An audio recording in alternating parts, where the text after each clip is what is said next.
Bonjour à tous, ici Astalis et on se retrouve dans cette 26e vidéo consacrée à la résolution des cubes à 6 couleurs. Le but de cette 26e vidéo est de vous montrer comment résoudre facilement cette étoile 3×3 qui est une modification de forme du cube standard 3×3. Pour résoudre cette étoile 3×3, on va reprendre le principe général de résolution d'un cube standard, c'est-à-dire qu'on va résoudre l'étoile rangée par rangée, mais du fait de la couleur unique et de la propriété de changement de forme qu'on verra par la suite, on reprendra également des aspects de résolution du Mirror Blocks et également du Fisher's Cube que j'ai déjà décrit dans des vidéos précédentes. Comme je viens d'y faire allusion, cette étoile 3×3 a plusieurs points communs avec le Mirror Blocks. D'abord sa couleur unique sur l'ensemble de ses pièces, et ensuite une géométrie telle qu'on obtient tout de suite un changement de forme de l'étoile quand on la mélange à la manière d'un cube 3×3. Pour préciser les choses, on va d'abord s'intéresser à la nature de ces différentes pièces et donc à la géométrie plus spécifique de cette étoile, puisqu'on va voir qu'elle aboutit à un cas particulier qu'on n'a pas encore vu dans le cas du Mirror Blocks. Un petit rappel d'abord sur les rôles respectifs des différentes pièces de cette étoile. Si je décide de tourner une rangée externe, c'est-à-dire l'équivalent d'une face sur un cube 3×3 standard, je m'aperçois au cours de la rotation que j'ai une pièce fixe ici, ce sera donc un centre. Autour de ce centre, je vais trouver 4 pièces qui lui sont mitoyennes et qui vont donc être les 4 arêtes de cette face, et il me restera 4 autres pièces ici qui seront les coins. De la même façon, si je m'intéresse à cette face de l'étoile, je fais tourner cette face et je m'aperçois que j'ai ici un centre.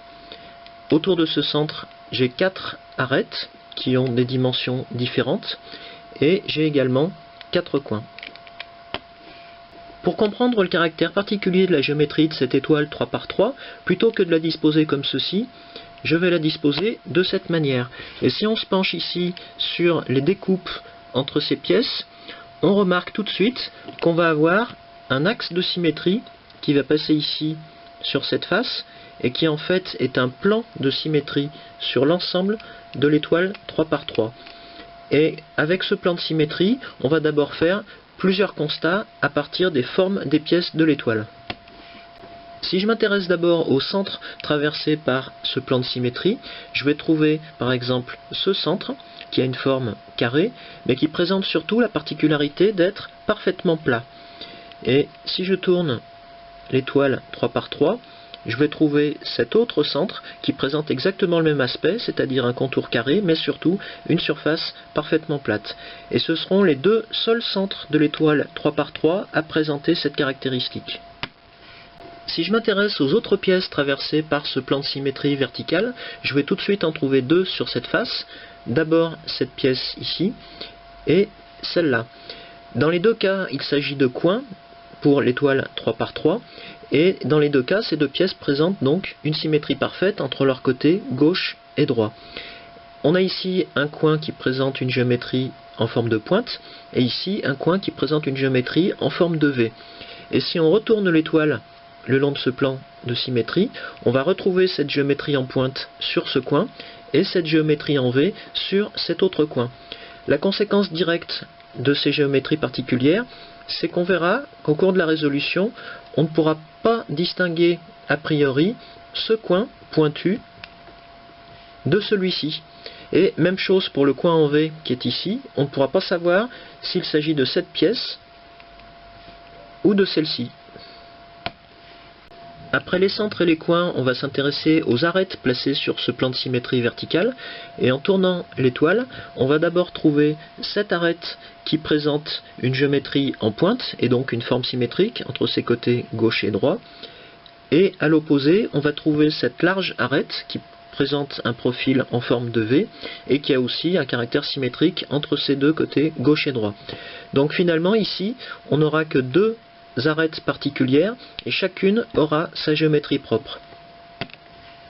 Pour compléter la description géométrique de l'étoile, je vais maintenant m'intéresser à cette face, c'est-à-dire une des deux faces qui présente un contour en forme d'étoile lorsque l'étoile est dans son état résolu. Si je m'intéresse d'abord aux arêtes de cette face étoilée, je constate que j'ai ici deux arêtes relativement courtes et ici deux arêtes plus longues. Et quel que soit le sens de rotation que je choisis pour tourner autour de ce centre, je vais toujours trouver consécutivement deux arêtes courtes ensemble et deux arêtes longues également ensemble. Si je regarde de plus près l'une des arêtes courtes, par exemple celle-ci, je constate en partant du centre que j'ai ici à ma droite un côté relativement court et à ma gauche un côté plus long. Et je constate que lorsque ces arêtes sont disposées dans l'état résolu de l'étoile, c'est le côté le plus court qu'on trouve consécutivement en tournant autour du centre.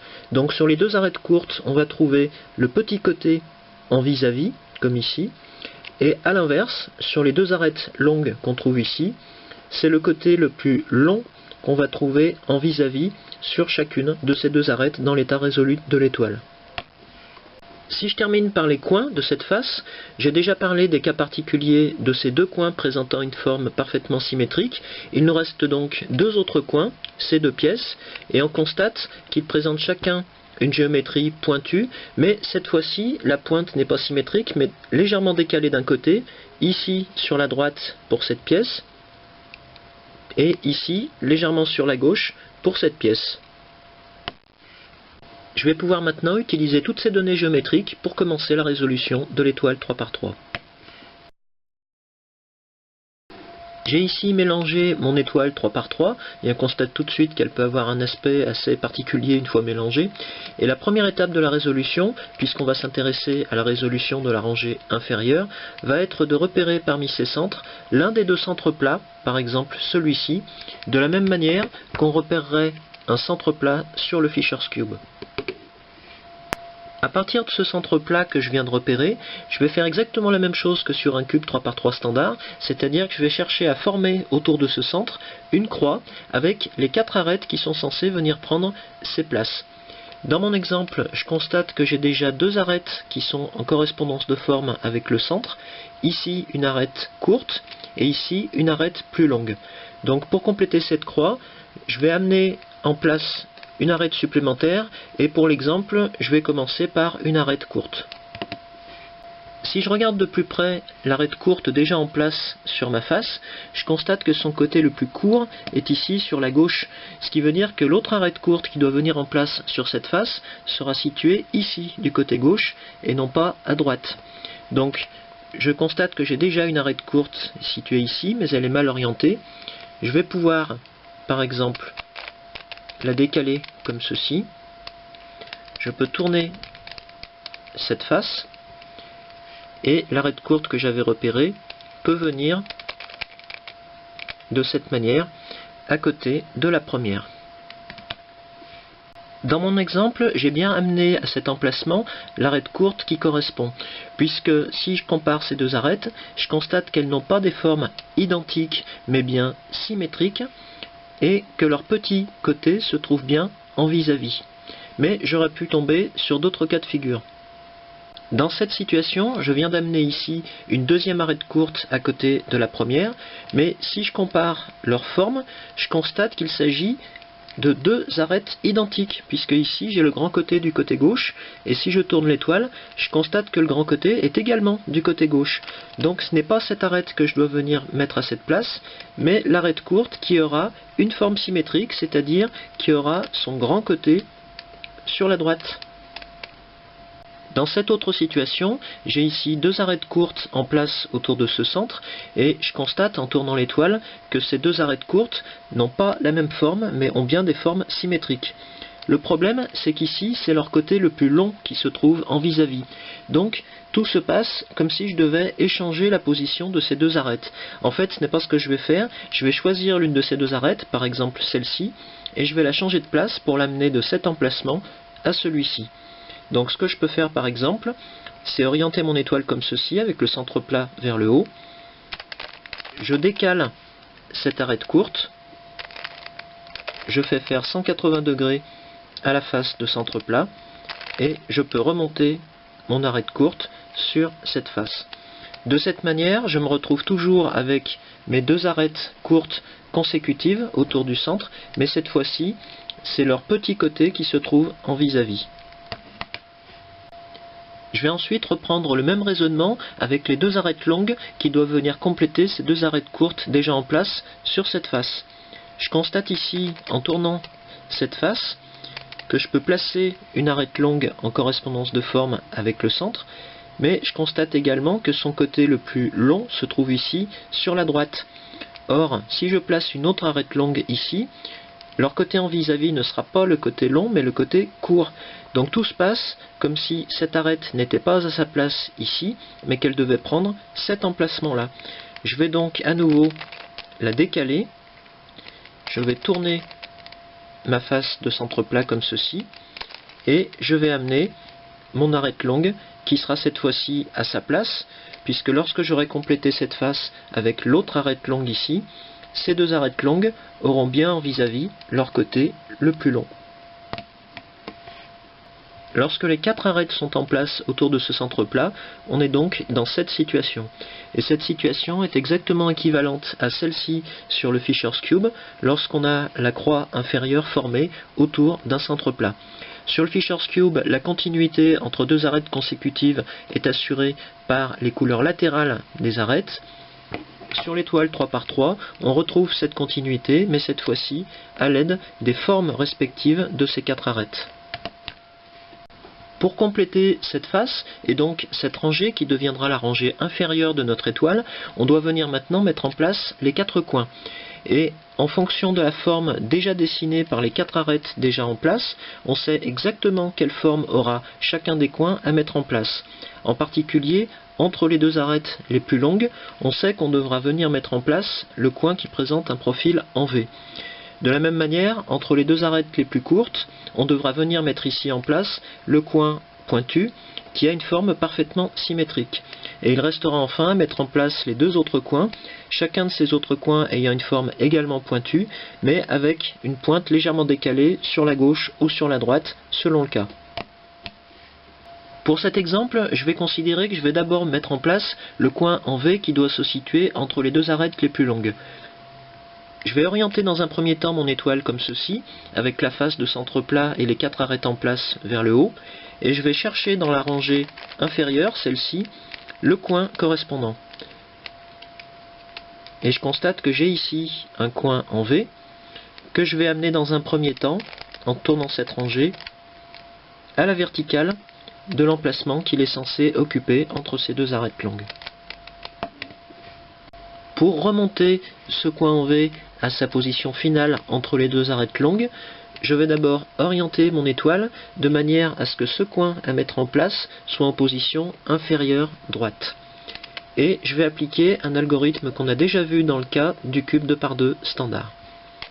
Rien ne dit qu'il rate sa date. Je constate deux choses. D'abord, que le coin en V a bien retrouvé sa position finale entre ces deux arêtes, et ensuite que son orientation est pour l'instant incorrecte. Pour retrouver la bonne orientation, je vais répéter deux fois de suite l'algorithme que je viens de voir, en gardant la même orientation de départ de mon étoile. Rien ne dit qu'il rate sa date. Rien ne dit qu'il rate sa date. Je constate cette fois-ci que l'orientation de ce coin est correcte, il est donc en place sur la face. Si son orientation était encore incorrecte, j'aurais à nouveau répété deux fois de suite le même algorithme. Et je vais procéder exactement de la même manière pour placer puis orienter les trois autres coins de cette face. J'ai ici mis en place le coin en V et le coin pointu symétrique.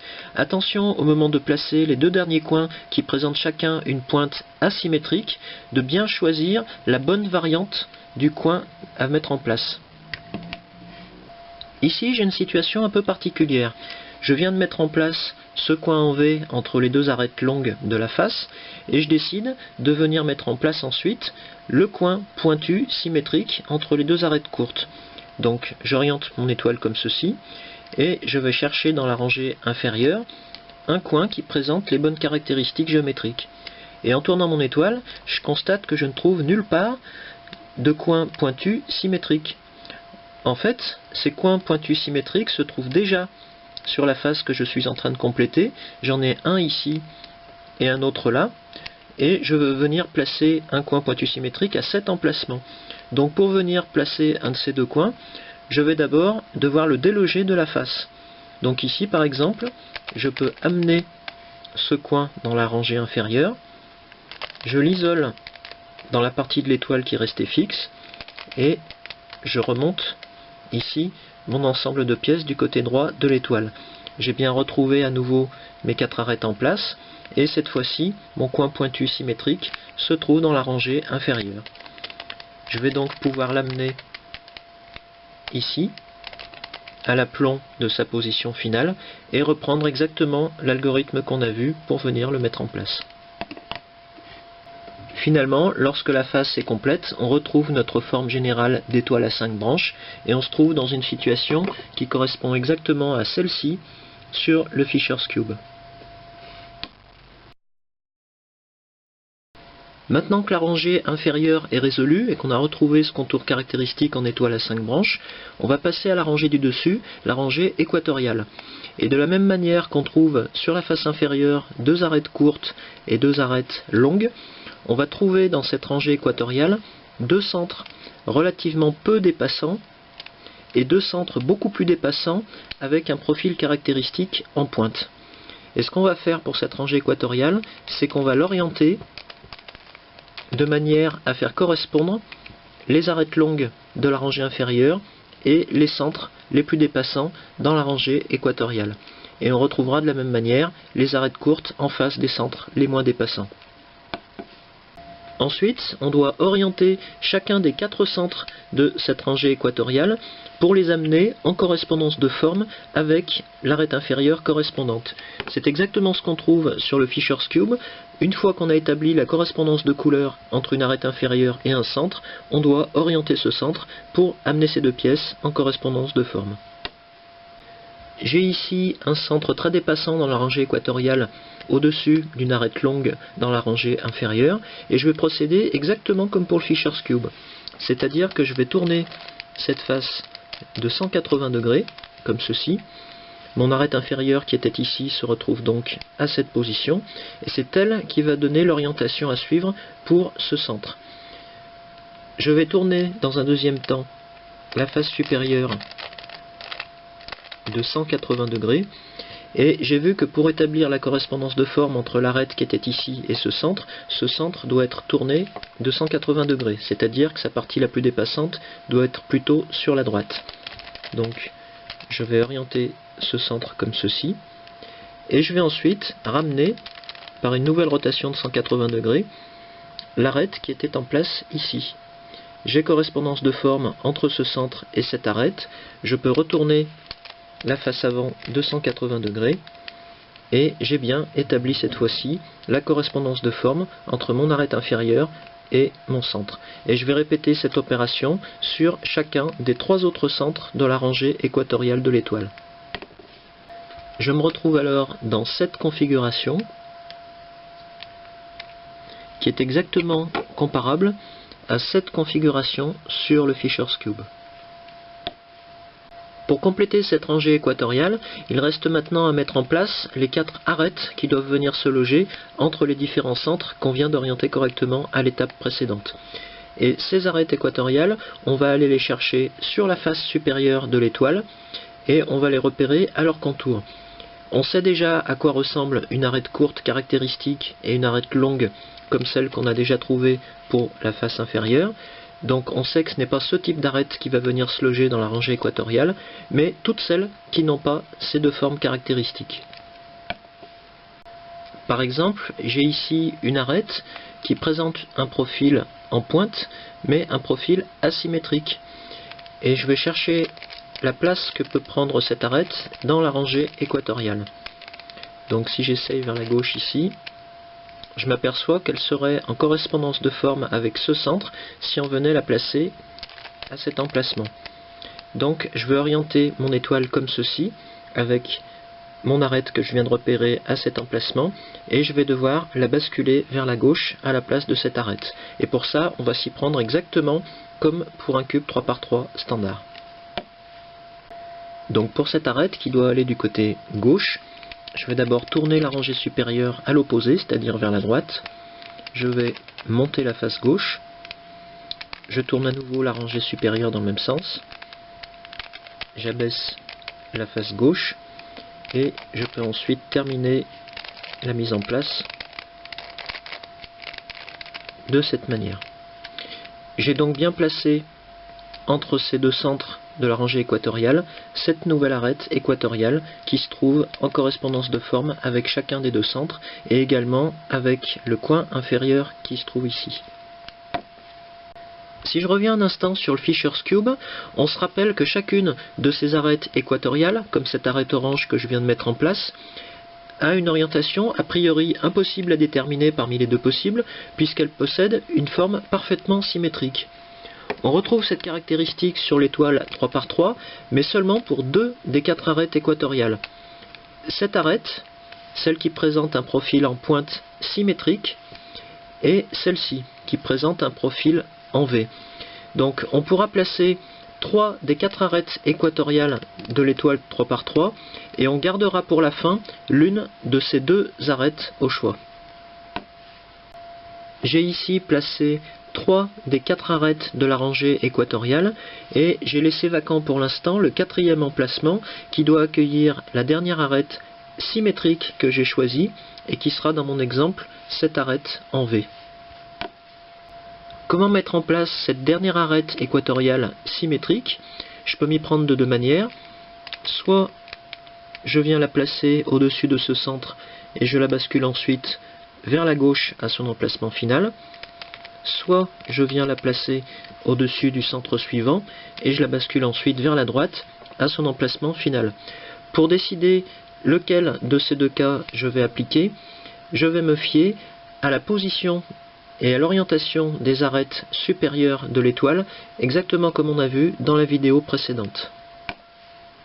Dans un premier temps, je vais observer la face supérieure de l'étoile et je vais compter le nombre d'arêtes qui se trouvent en correspondance de forme avec le centre plat que j'aperçois ici.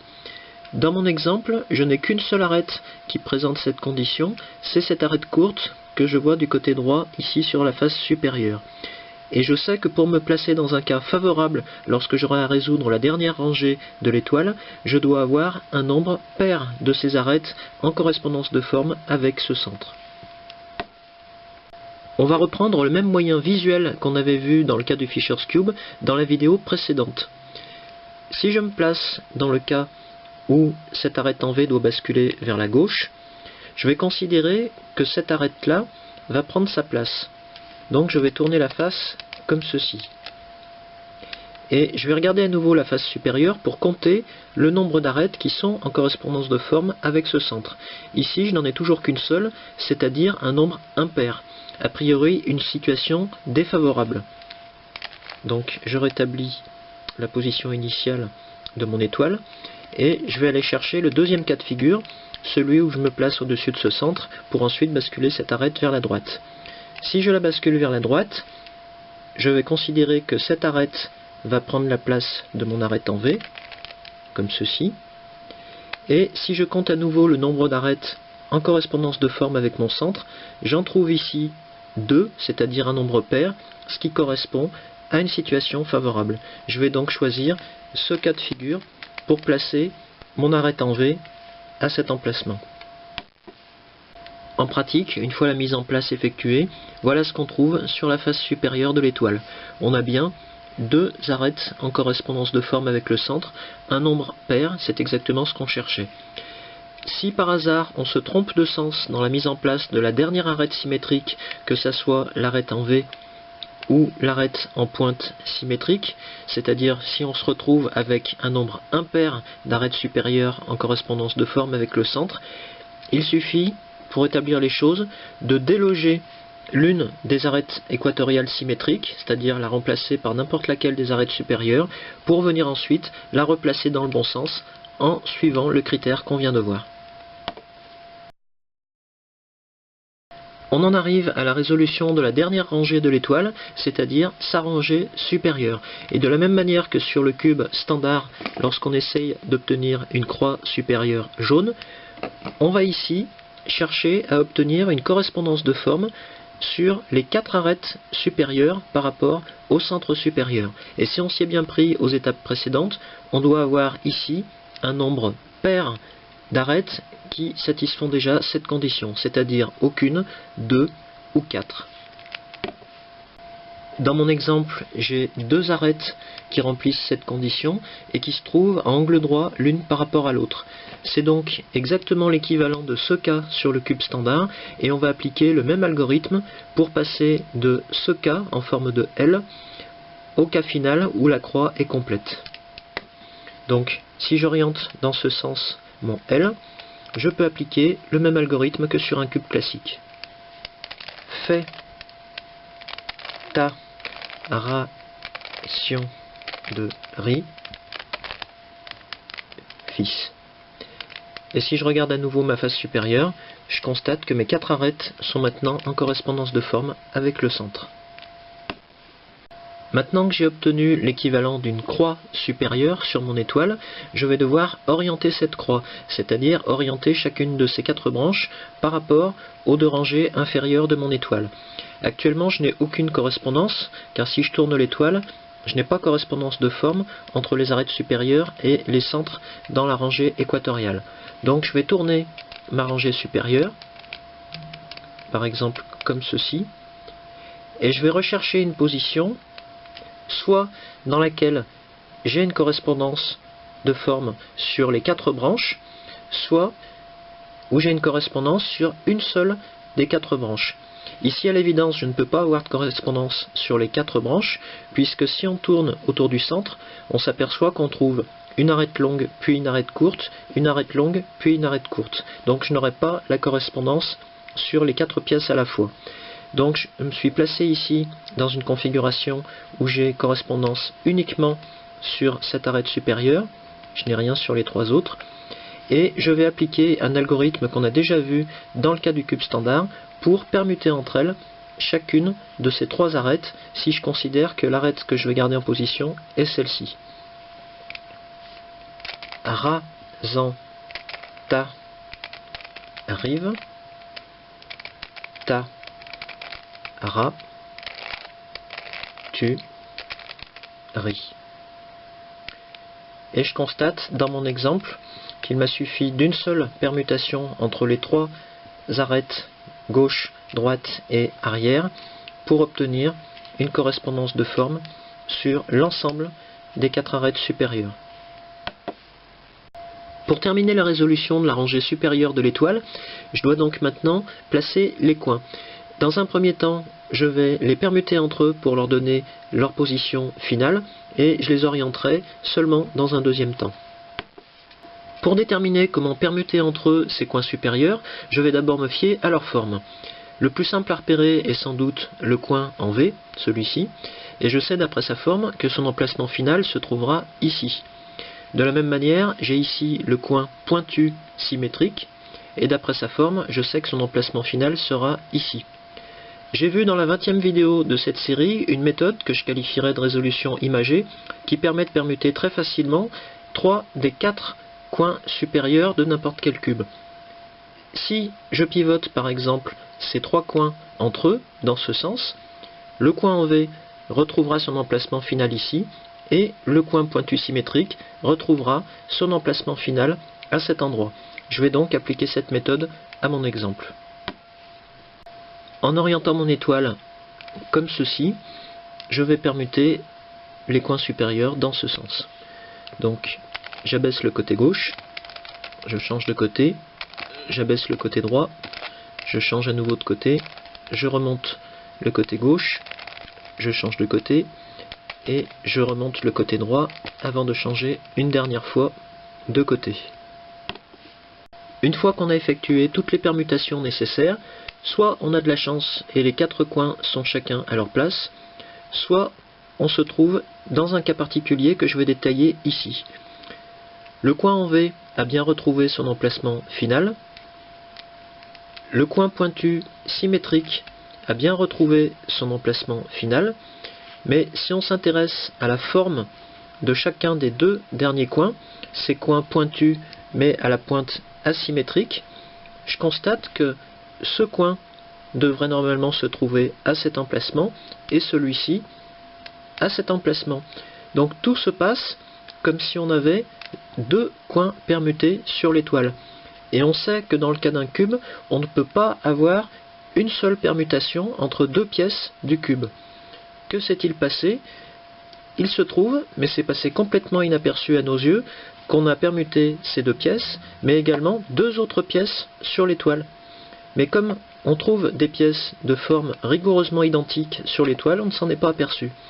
Donc on va devoir permuter deux pièces de l'étoile pour rétablir la situation dans la rangée supérieure.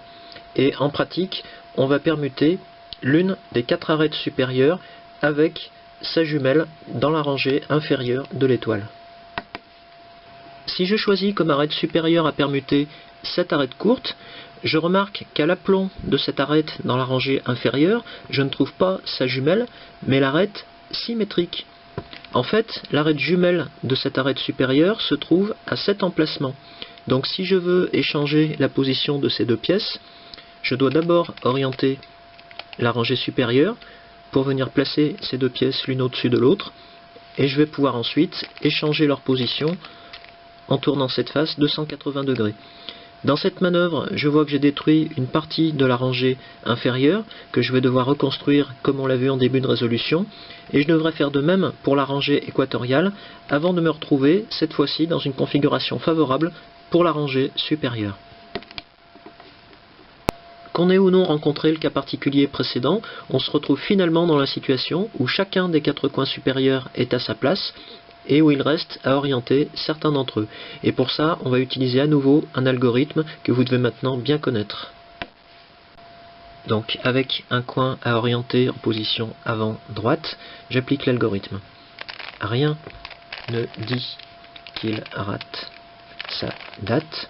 Rien ne dit qu'il rate sa date. Je n'ai pas encore la bonne orientation, je répète deux fois l'algorithme.